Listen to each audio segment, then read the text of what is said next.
Hello, everyone. I hope I am not blowing your ears out. If I am, it will go down. Just bear with it for a second. How's it going? We good? We good? Let me know. Are we good? I want to know.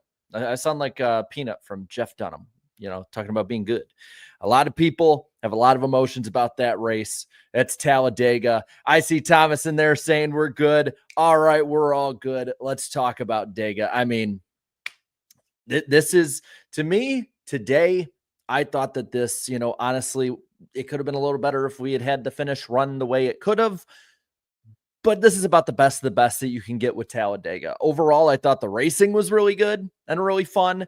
Overall, I thought that the fact that we didn't have a huge one, we had crashes, a couple here and there, but we had a relatively clean race, especially for Talladega standards. You know what?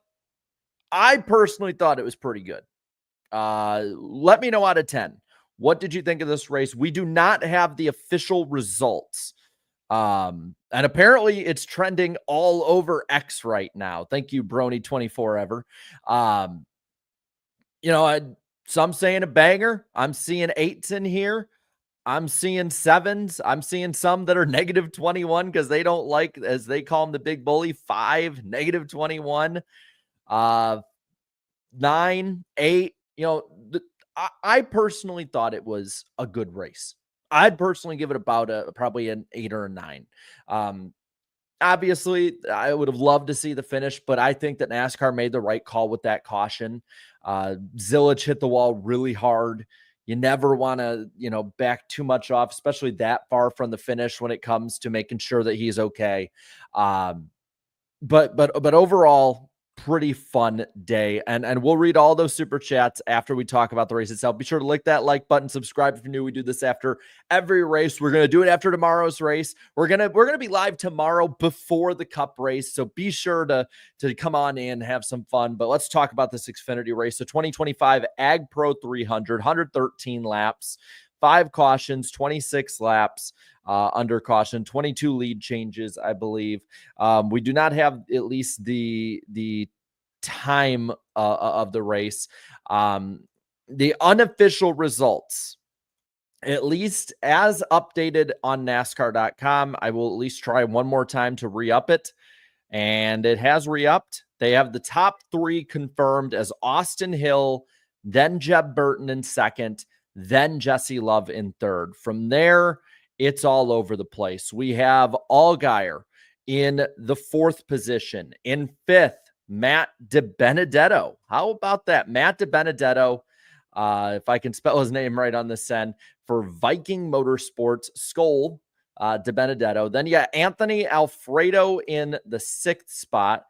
After that, it is Harrison Burton. Another solid run for Harrison Burton. This is at least as they're doing it. And I appreciate the CW showing the exact moment of caution better than Fox did with the Daytona 500 last year, as they should. They should be showing that. They should be explaining it well, which they are doing. And in my opinion, they're doing it quite well. Blaine Perkins comes home in 8th, at least unofficially. Cole Custer unofficially in the 9th spot. Top 10 day as well for Daniel Dye in the 10. He finishes 10th. From there, we have, and I'm basically putting these in as I tell you how they finished. Gray comes home in the 11th position today. Emmerling, 12th. Then Honeyman in 13th. Ryan Ellis in the 71, a solid 14th place finish for him today. 15th is Nick Sanchez in the 48. Be sure to listen. I will try and make sure I give everyone at least where unofficially their driver finished. Sam Mayer, if he's your driver, he's the 16th place finisher. Then from there in 17th, we have Carson Quapple. Dean Thompson. Dean Thompson unofficially is the 18th place finisher on the day. 19th will go to Jesse Iwuji. A lot of talk about him being in this race and about the problems he's caused before in some of these races. But you know what? Quiet Day brings it home unofficially with a top 20 finish. From there, we have Mason Maggio, who will come home in 20th. Joey Gase comes home in 21st in the 53 car. From there, it is Kyle Sieg in the 22nd position. 23rd is Chris Wright in the 5. He will finish 23rd position on the day. Again, I appreciate your guys' patience with me here. 24th would be Eckes. Christian Eckes comes home 24th unofficially. 25th, Jeremy Clements. Jeremy Clements with a 25th place finish, at least based on what NASCAR.com is saying. 26th position will be Brennan Poole. And then in 27th, first car out of the race, that is where Connor Zilisch would fall to. Brandon Jones in 28th. He would be a lap down, 2 laps down for Josh Williams, then 5 down for Cesar Beccaria, I believe. Is that how you say it? I'm always bad with names. I apologize.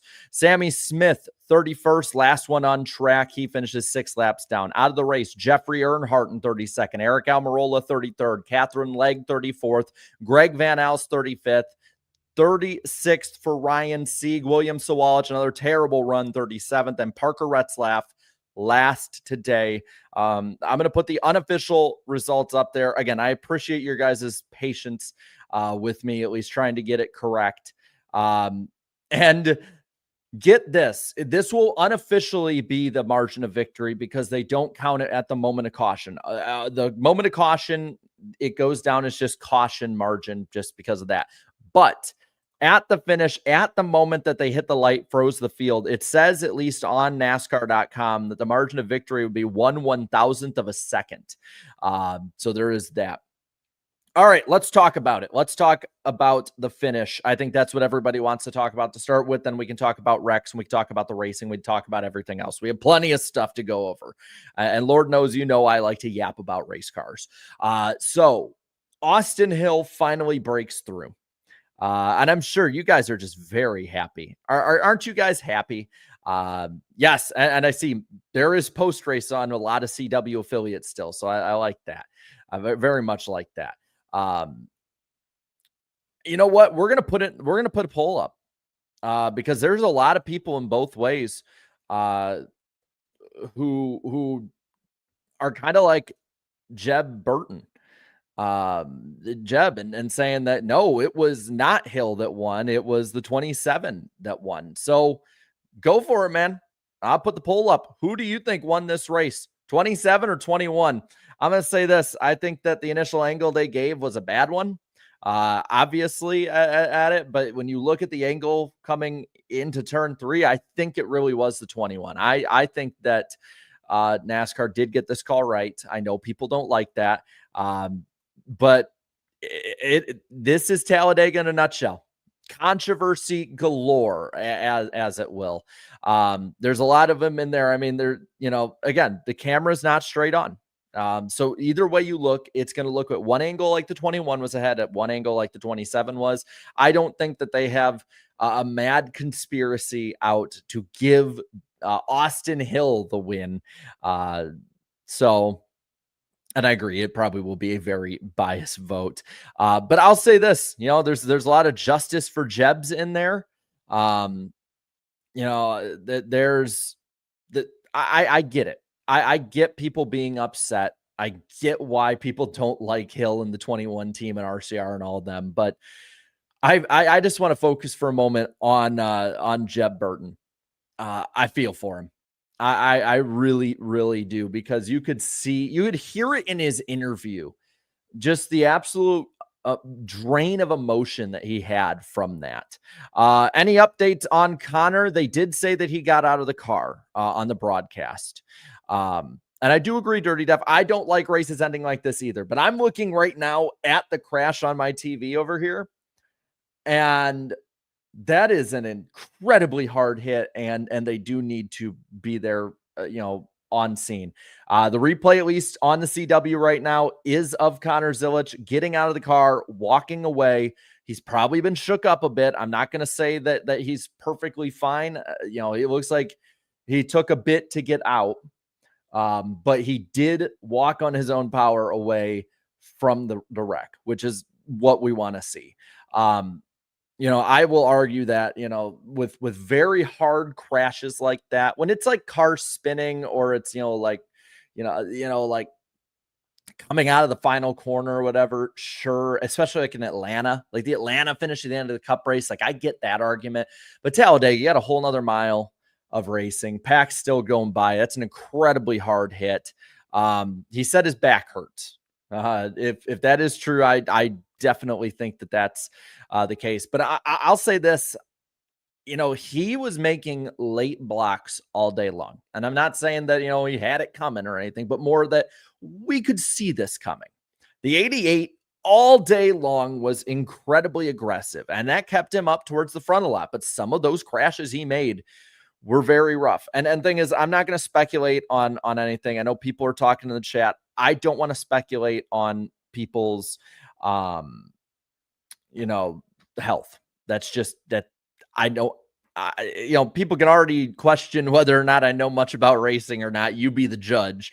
But when it comes to the medical field, that is solely something that is not in my wheelhouse.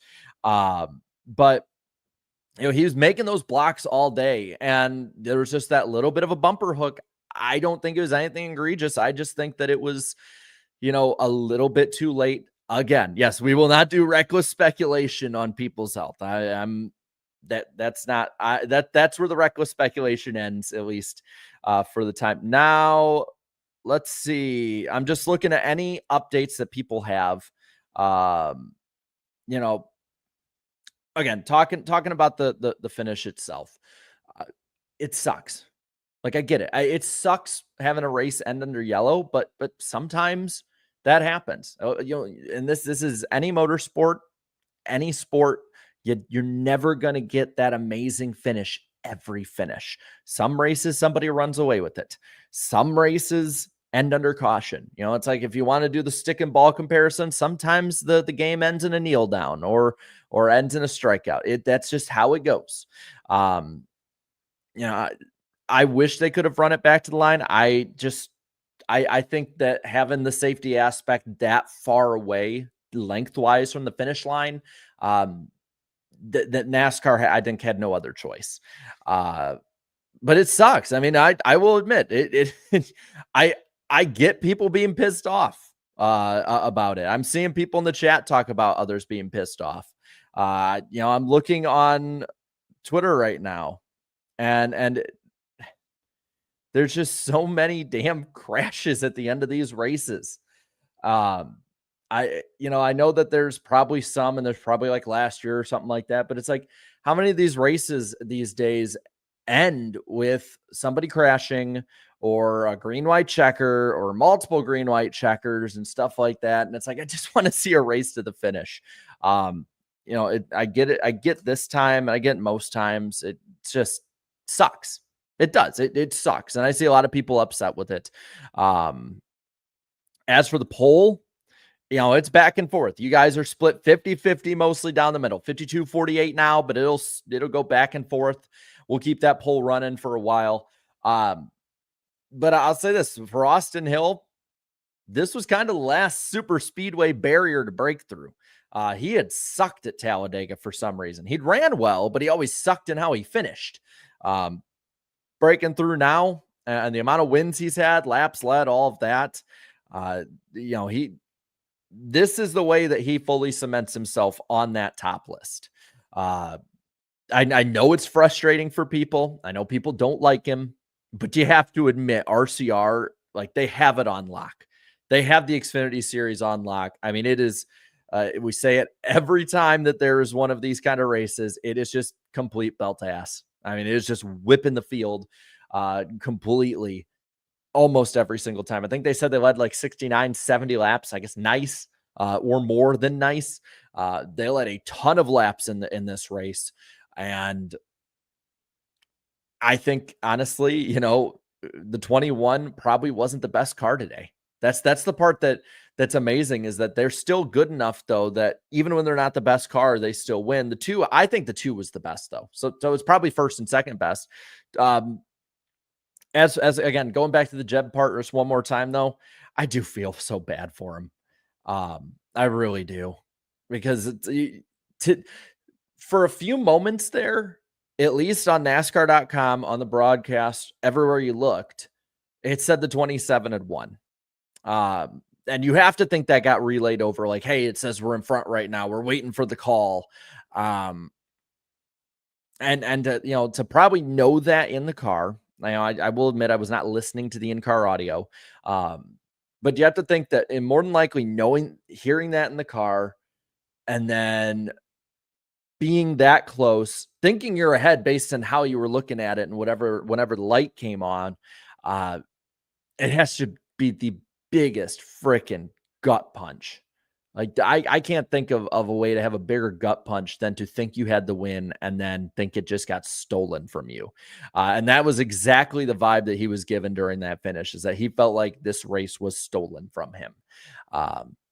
And based on the poll right now, I mean, just by a little bit, the majority of you guys think it was stolen from him as well.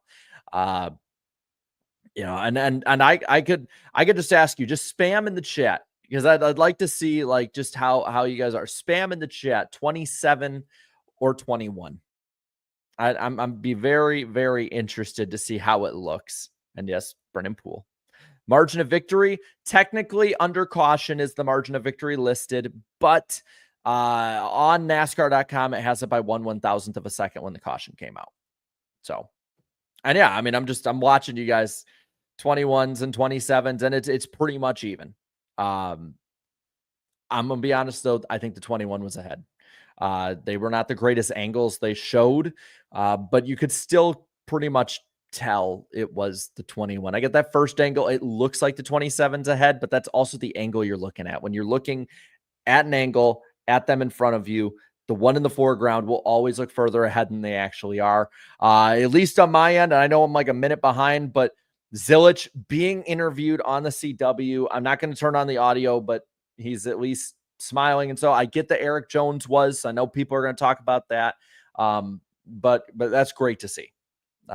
No, I think we can all agree on that. Seeing Connor Zilich being interviewed after what was a just insane hit. I mean, God. Oh, nasty. Just nasty hit. And it's this is the thing that sucks about these kind of finishes more than anything else, of just sort of the air being let out of the balloon as quick as it is that I'm going to say this. I thought the racing today in this race, I get there were a few mistakes here and there, but no major wrecks. I think the racing in this race today was some of the best super speedway racing the Xfinity Series has put on probably in the last couple of years. Here come the sirens. Love them for the last time, because I think this is the last weekend I'll ever be doing these in here, in this room at least. There they go. Come on, keep going. Somebody else probably dying in my town. The racing was awesome, I thought. I get there were times it was a little bit gridlocked, but you were able to move around. The lines were able to move. You were able to go 3-4 wide at different points, make those passes, hang people out to dry. They're putting the points up, by the way. I'm just going to take a picture of it so we can read it off in a moment, if it'll let me. And my phone broke. Okay. That's weird. There we go. Woo. But that's what I would want the cup race to be. If we had the cup race like this, and I get that we've had better races than this before, this is not something that we're going to remember as an all-time classic, I'd be happy. I'd be so happy if tomorrow's race was like this. Do I think it will be? No. No, I don't. I will be shocked if this race, if tomorrow's race is half of what this one is. Yeah, and then Eric puts a tweet out, and I see Jeff Gluck retweeting it, so you know it's going to go viral. Eric puts, the truck finish at Atlanta has been the only satisfying super speedway finish all season. Daytona, duels, 2-43 finish impacted by a caution. Trucks, 75 fails tech. Xfinity, caution on the last lap. Cup, huge wreck, 24 survives. Atlanta, Xfinity, huge crash, no caution. Cup, crash, caution on the last lap. Now Xfinity, leader crashes, finishes under caution. He's right. He's right. I'm not saying that just to agree with my friend. I'm just saying it because it's true. It sucks. It's deflating. I hope we can at least talk about the fact that that was a fun race to watch from flag to flag. Unfortunately, that last flag was the yellow flag instead of the checkered. But man, can we race the Xfinity car tomorrow, please? Like I don't usually say it every week, and maybe we should do it for the short tracks, but like, can we just please? If we had the Xfinity car for super speedways, road courses, and short tracks, and then the next gen for the intermediates, it'd be a banger of a season. Because this car is so damn good. This car is good everywhere, but I honestly think the next gen is usually better at mile and a halfs and intermediates. But God, like I had fun watching this whole race. And we didn't need a bunch of crashes. There weren't a bunch of huge crashes. I mean, I'm looking through my notes, and the first two stages, there weren't many notes, but it was 3 wide the entire time, and it was not fuel saving 3 wide. It was guys moving around 3 wide. It was going top to bottom, elevator drop. It was those cool moments that you love with Talladega. First stage. The only notes I really have in the first stage are Retzlaff having the flat tire and the race to the line. Austin Hill didn't sweep the stages. He lost out by 1 point. Does anyone know? And let me know who had the fastest lap today? Because I had it. Looks like Jeremy Clements, actually. Never mind. Jeremy Clements has the fastest lap. We'll talk about Catherine Legg in a moment. I know everyone's talking. Okay, so yeah, definitely 51. Good on Clements. And we'll talk about her crash with Almirola in a moment. I know that everyone on social media is going to talk about it, and I guarantee half the people will be stupid about it. If not more, knowing social media. But looking at my notes, I mean, you had basically Love and Hill just flip flop. That was about it with the stages. After that, you had Love Hill, then 00, 16, 39, the top 5 in stage 1. Then Williams, Sanchez, Harrison Burton, Allgaier, and Jeb, the top 10. Second stage, flip the 2 leaders: Almirola, Sanchez, Smith, Zilich, Jeb again, Allgaier, Sawalich, Harrison Burton. I mean, just great runs for a lot of those guys that need it. Harrison Burton is impressing me in this car, and it's showing this car was not as bad maybe as we thought it was last year. Maybe the team was just a mess in general, but the car itself probably was not that bad. It's showing Harrison Burton, I think, still has that Xfinity level talent. Cup probably just was not his deal at all. Maybe it'll be again one day, but it definitely wasn't the last couple years. But other than that, I mean, the only car on its own that I think could fight the RCR ones was Jeb Burton. He was the one who came up from 16th to the lead on fresher tires. He was the one who was making different lines against those guys. And I'm really excited and intrigued to see what he does at Daytona, because there's such a similarity of Daytona to Talladega rather than Atlanta. Atlanta's kind of its own beast.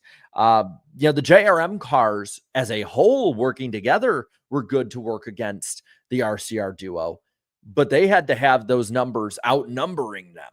Chevrolet in general was just on fire today in just about every single way.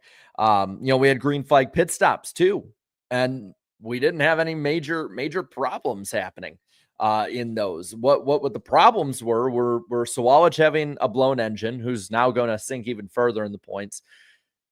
No good, very bad, continues to get worse. And then we had the crash with 35 to go that took out Smith, Van Alst, Ryan Sieg. Got the 27, actually a little involved in that one. To me, I think that the 27 kind of went down a little bit, or up, or wherever he was. I think he was the one that kind of got into the 8 more than anything. But they were both going towards the same real estate. We see those at Talladega all the time. Those happen. They're racing 4 wide, inexperienced drivers making moves that are a little bit mistakes. But the bad one to me was the other crash. Was it with 13 to go? Let's just be real here. Eric Almirola self-cleared in front of Catherine Legg and biffed the entire field that was involved with it, which actually wasn't that many. I believe Jeffrey Earnhardt in 24, which is so weird for me to type out 24 Earnhardt, even to this day.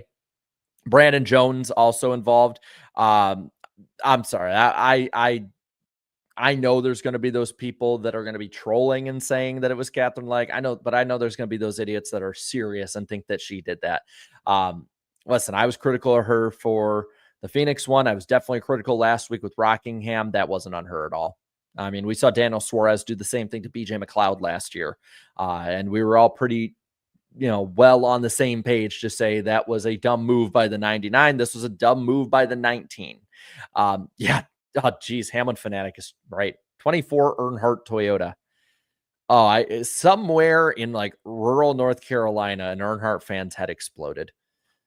And yeah, Almirola admitted to it. All right. So there's no controversy here. It was a dumb move by Eric Almirola.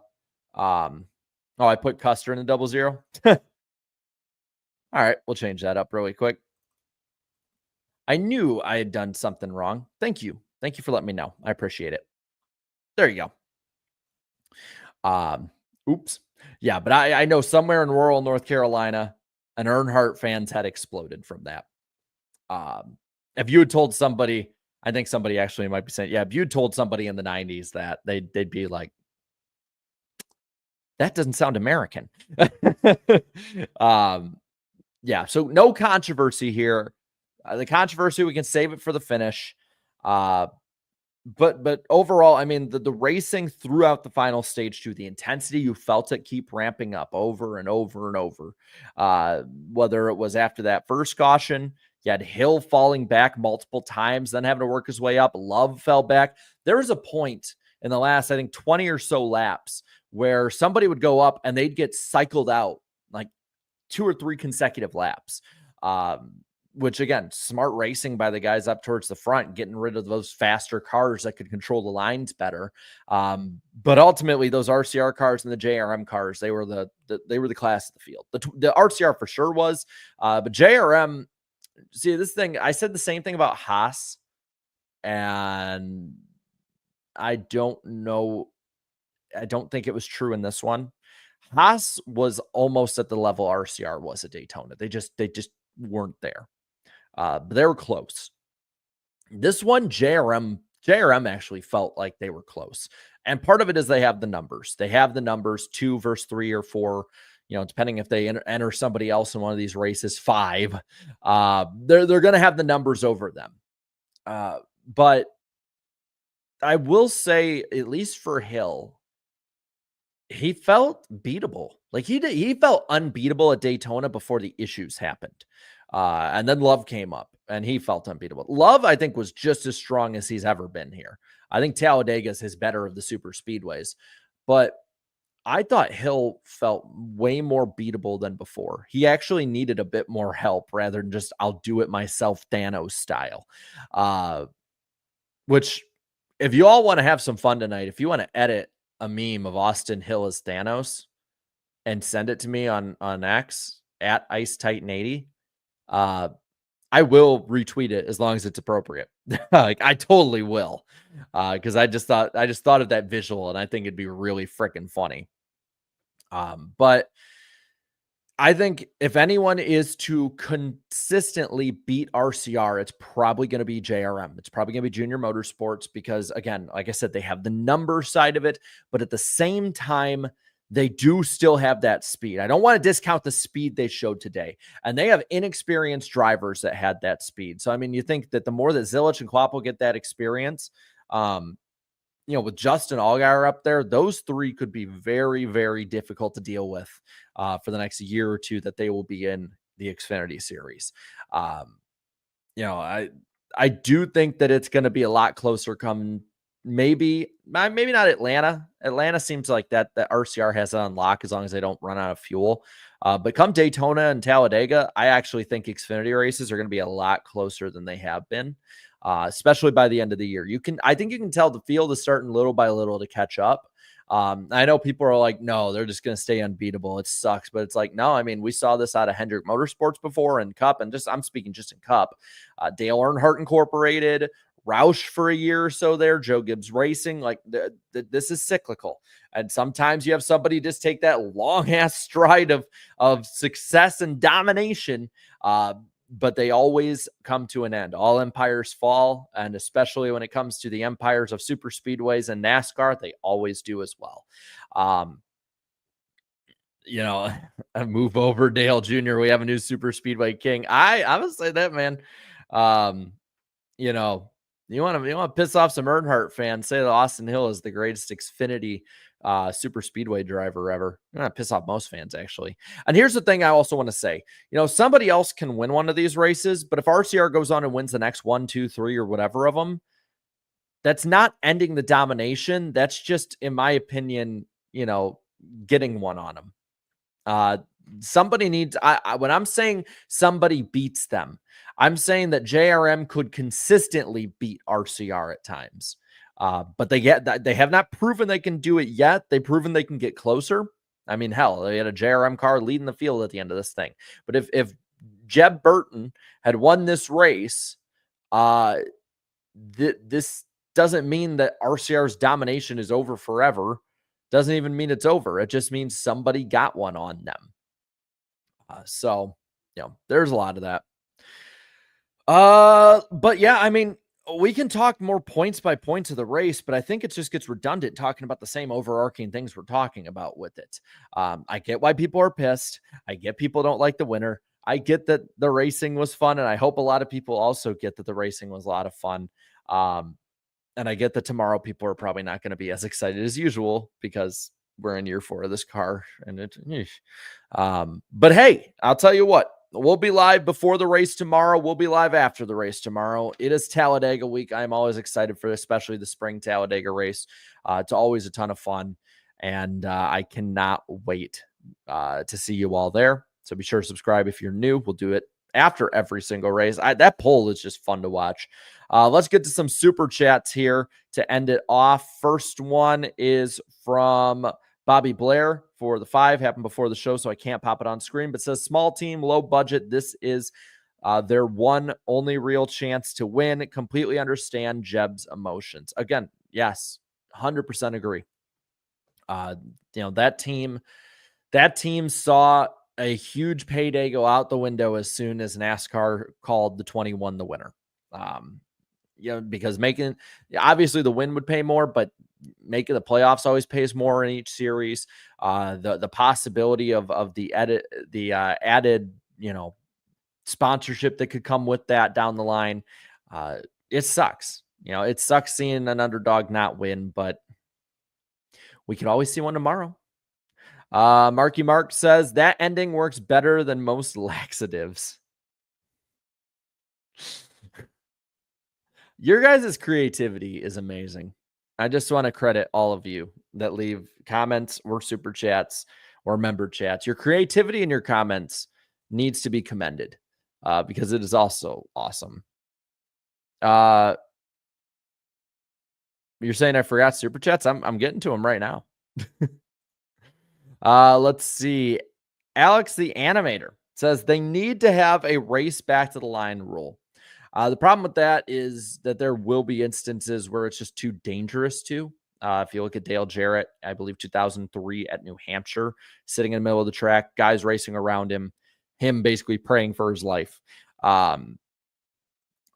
There's a lot of older rules that I am all for bringing back. Going under the yellow line, all for bringing that back.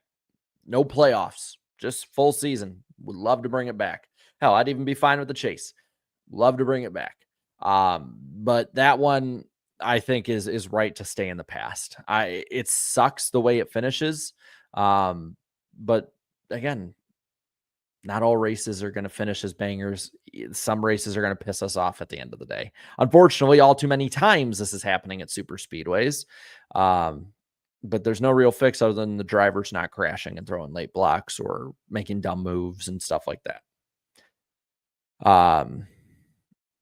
Let's see. Reverend Rasheem Hall Stewart with the 250 says Hill, Love, or both to RCR Cup Series team in 26. I would say Hill probably. And that's especially if Kyle Busch doesn't stay. If they get that third charter, maybe both, unless they keep Busch. For sure, Hill would be the one I would look at for that. Marky Mark for the 5 says, Love was complaining about Connor's driving on the radio. Tell me, who wrecked who at the end?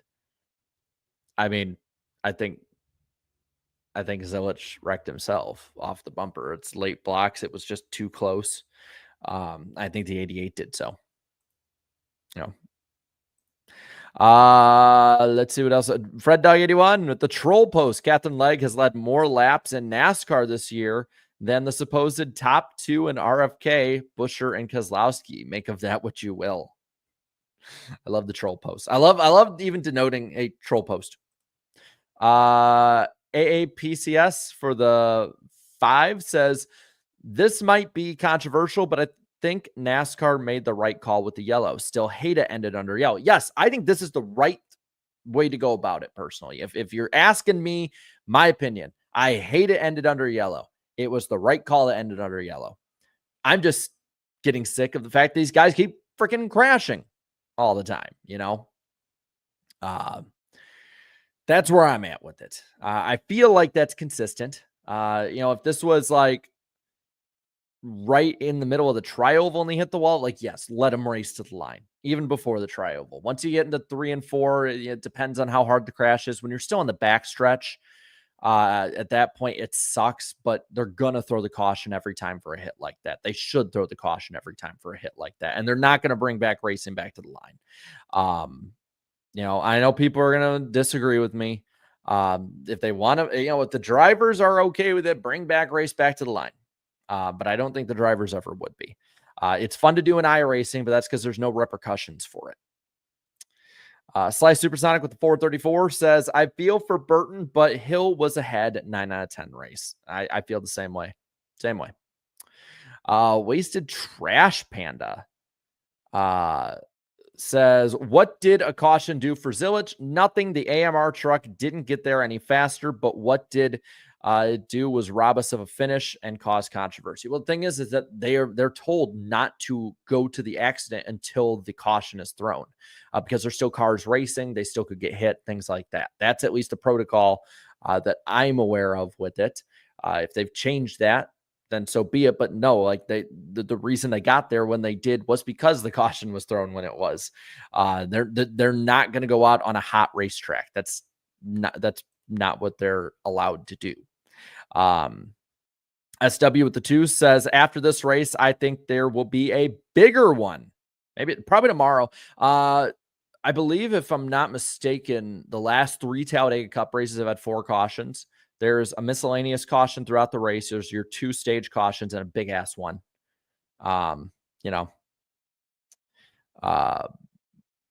Let's see. Where else? There we are. Andrew Winslow with the Palpatine one, which is awesome because I just saw Revenge of the Sith in theaters 2 nights ago. And just as awesome as it was 20 years ago. Almirola is the lol cow. I think he drove blind. Yeah, that's just a really dumb move on his part, and he admitted to it. So, let's see. Travel with Grant says, unless somebody is guaranteed to absolutely get hurt, they need to run to the line. They have a spotter in their ear at all times, for crying out loud. Again, though, somebody might say they're all right or not. Like, for instance, Eric Jones did, and he had a broken back. Like, we can add a bunch of extra little things in there, but if they're not okay, if they're quiet for a moment, even if it's like got the breath knocked out of them, NASCAR doesn't know that. And I think that, especially with that much of the race to go, still cars coming, that crazy shit could happen. It's NASCAR. I mean, I've seen crazier things happen. I've seen people crash before the race started. I hate it, but I think it's a necessary evil on that side of it. I'd much rather go to a driver than I'd much rather go to a driver and make sure they're okay than the possibility. Not even that we'd get a great finish, just the possibility of a great finish. Yes, we have more. More ambulances. Spencer here says, Cletus top 10 finish in ARCA. Rah, yeah, spam bald eagles in the chat. Because yes, Cletus McFarland got himself a top 10. I love you're spamming sirens, and I guarantee you'll start spamming other things from. I would love spam bald eagles. Bobby Labonte flipped over, race ended at the line. Yeah, because back then that was the rule. It's different rules today. Like that's it. And back then they went out on hot racetracks. Now they don't. Like I get it. It's gonna piss people off. But that was almost 25 years ago. Things have changed since then. And I get that's probably hypocritical coming from me, but I think I'm right. Chris for the 2 says NFL confiscated my pre-draft. Boo. Sorry. Oh, that sucks. That sucks. Travel with Grant with another 5 says, what about an alternate finish line somewhere halfway through the track in case an accident happened on the first half on a white flag or something. Again, we had the overtime line that ended the race that way. I don't think complicating things more than we already have is the right way to go about it. I don't think over legislating the rule book on this is the answer. That's at least my big take on it. And I think that's something I'm consistent on, whether it's something that is the way NASCAR has changed or pro going back. Over legislating has been the problem in so many instances. In this one, again, I think it's a necessary evil just for the safety of the driver, whether they get hit, whether it's somebody getting into their car, whether it's just dotting I's, crossing T's. But making more rules, I mean, I keep going back to the championship side of things, making more rules. We've seen what it's done to the championship. It's muddied up so much stuff and it's so difficult to explain. I wouldn't want to do that to every single finish of the race or the possibility of every single finish to the race. Again, it sucks. I agree with you guys, but I think we're overreacting a little bit. It's unfortunately, I think, I've kind of come to the conclusion over time. It's just come down. It's going to be a ball and strike call, and we're either going to agree or we're going to disagree with it. But they promised the drivers too that they would be on the button more for cautions to be safer, whether it was a big crash with one car or a bunch of cars crashing. That they've at least since Atlanta, and they got all year to screw it up still, but they have been consistent on that.